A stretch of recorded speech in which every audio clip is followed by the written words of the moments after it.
Hello, my name is Thomas Mick. And this is going to be a fairly brief video. Um, but what I specifically want to talk about is the misperception that globalism, world government, and the destruction of the United States, or I should properly say the destruction of the American Republic, is inevitable. That there's nothing we can do. That it's a done deal. That we might as well make the best of it and just adjust and go on with the tyranny, and maybe we'll elect people eventually, and everything will right itself magically. And the tyrants that now run things and the power-hungry bureaucrats that now control most of our lives will just simply roll up their carpet and go away because, well, we protested, or we sent letters and faxes and emails to the so-called representatives, and all of a sudden they all decided, well, you know what, or maybe they're right. Maybe we should just, quit collecting all these millions of dollars from the lobbyists and feathering our nests and going to all these junkets and basically selling out our people for, well, my mansion and that nice plane that I just got, and the yacht that I've been eyeing, and all of the, I'm all of a sudden become altruistic and become the savior of the United States of America with the little U.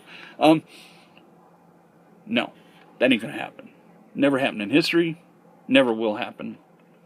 The only way that we're going to recover this country is with force, and not with the military, and certainly not with law enforcement, because look at the words, law enforcement.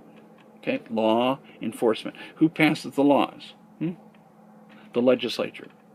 And law enforcement enforces the laws that the legislature impose on the people. All of them. I mean, Sheriff Joe is on the record as saying that any law that comes out of the legislature, he is bound to enforce, irregardless of his opinion. And until the Supreme Court decides that it's unconstitutional, he's going to enforce it on the people. So, this illusion of constitutional sheriff, these sheriffs voluntarily doing the right thing, is an illusion. And I know there's a lot of well-meaning sheriffs out there, and many of them have studied the Constitution somewhat, and they've been to classes, and they joined an organization that's a constitutional sheriffs and everything. But I'll tell you, I've had 43 years of looking at the Constitution, studying, but more importantly, I understand natural law, the foundation that was established in the Declaration of Independence. That is the core. Not the wording of the Constitution as much. Yes, those are rules that government must abide by, but the principles that the Constitution was securing, the natural rights of the people that were being secured by the government created in the Constitution as well as our state constitutions, okay? The principle, the main event, is the natural rights of the people. And in America, not in other countries of the world, that is not right, but in America, for the first time in the history of mankind, a founding document, the Declaration of Independence, recognized the sovereignty of the people, not of a pope or a king or a dictator. The people of America are the sovereigns. All of us. At least all of us that understand what that word means and actually want to be free. Government is under the Constitution. Every officer that takes an oath is obligated to the terms of that oath. Their opinion doesn't matter. If their opinion is in contravention of their oath, which is to support and defend the Constitution, then it is irrelevant while they're in office. It means nothing. Yeah, they're still entitled to have their opinion, but for them to use the law to further their opinion against us, they're not allowed to do that. They're allowed to do what the Constitution permits them to do, and nothing more.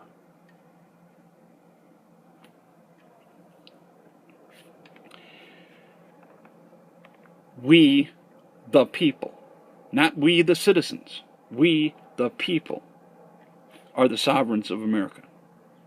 If we are to put government back in its place, and its place is to secure our rights, our natural rights, that's their duty. That's their primary, that's the prime directive for you Star Trek fans out there. That's the prime directive, to secure our natural rights by defending our international borders and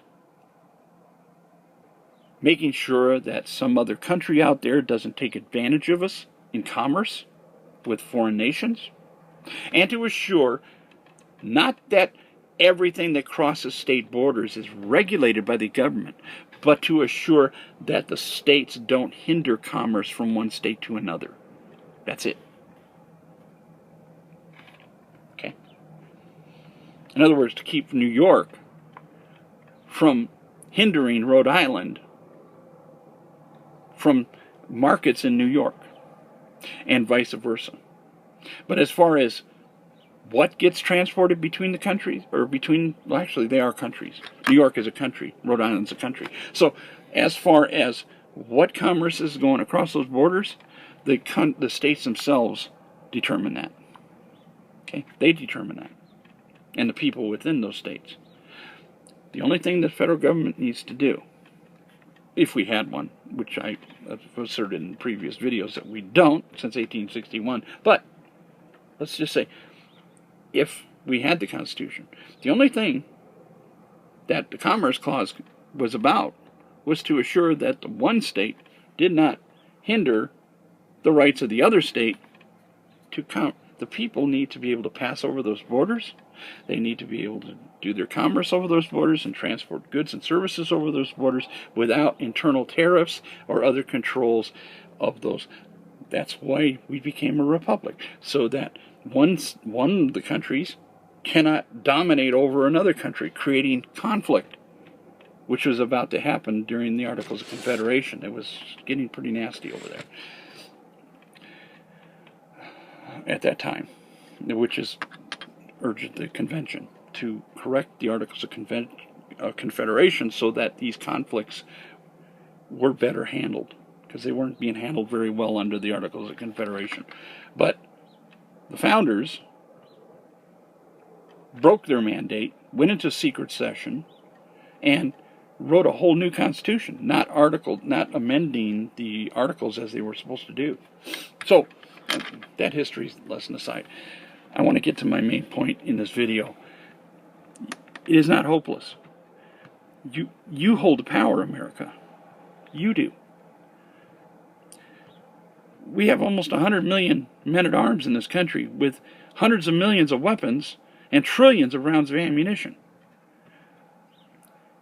When people wake up to that reality and understand that, they won't allow their children to be seized by some social worker anymore. They won't allow the federal government to steal your income anymore. And if you don't want to participate in the Social Security system, you can tell them to go screw themselves. See, freedom, you choose.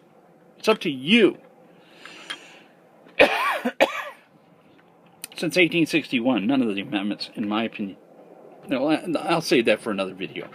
I will go into that in another video. But you have the power, America. The only power that they have over you right now is the fact that so many people have come to trust and have been brainwashed since birth to trust in the information that comes from the news media, from politicians, and from their pastors, and from other people. They are not taught to think critically. And so you've been convinced in your mind that the government controls your life, that you have to pass the zoning laws, you have to pass, you have to abide by all of their rules and regulations, you have to get a business license in order to do commerce, you have to do all of the things that they tell you that you have to do in order to live. You cannot function outside of their controls. It's a lie. It's a bald-faced lie.